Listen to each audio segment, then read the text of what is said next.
La troisième idée reçue, c'est que c'est mauvais pour le dos. C'est vrai.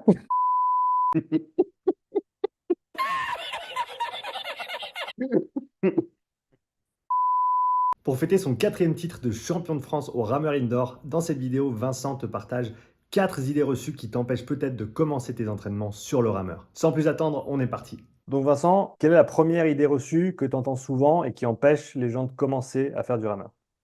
Faut être grand, faut être un géant, faut être un basketteur. Moi, je fais 1m78, les bons jours, hein. Je pourrais même faire 1m77 si je me tasse un petit peu, et j'arrive quand même à gagner des compétitions. Certes, être grand peut vous donner un avantage au début, mais ce qui compte au rameur, c'est avant tout les gains en termes de santé. Et pour la compétition, si vraiment vous voulez être compétitif, vous suivez une programmation bien faite, mais c'est pas un critère qui devrait vous empêcher de commencer le rameur. Deuxième idée reçue, il faut avoir un bon cardio. Alors, sous prétexte que, on n'est pas né avec le cardio de Eliud Kipchoge qui a gagné le marathon en 2 heures, on ne peut pas se mettre au rameur. Non.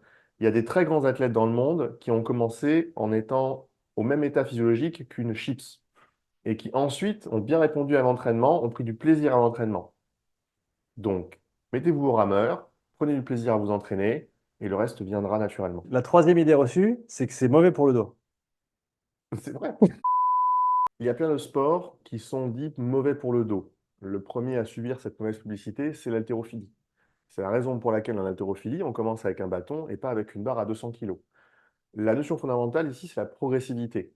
Vous ne vous ferez pas mal au dos si vous avez une programmation qui est intelligente, progressive, individuelle et qui inclut la prophylaxie. Si tu as déjà commencé à t'entraîner au rameur mais que tu souhaites avoir une approche plus rigoureuse de tes entraînements, je t'invite à suivre ma formation gratuite Raw Pace Pro qui va te permettre d'établir ton profil individuel sur le rameur comme les pros et en quelques minutes seulement. J'ai tout préparé pour toi, la fiche de calcul, les vidéos explicatives pour que tu puisses en moins de 20 minutes t'asseoir sur le rameur et commencer tes tests. Clique sur le lien dans la description pour y accéder maintenant. Une quatrième idée reçue, c'est que ramer, c'est compliqué. Oui, mais dans ce cas, tout dans la vie est compliqué. Les sports qui sont vraiment durs sur le plan technique, par exemple, ça va être le football, ça va être la gymnastique.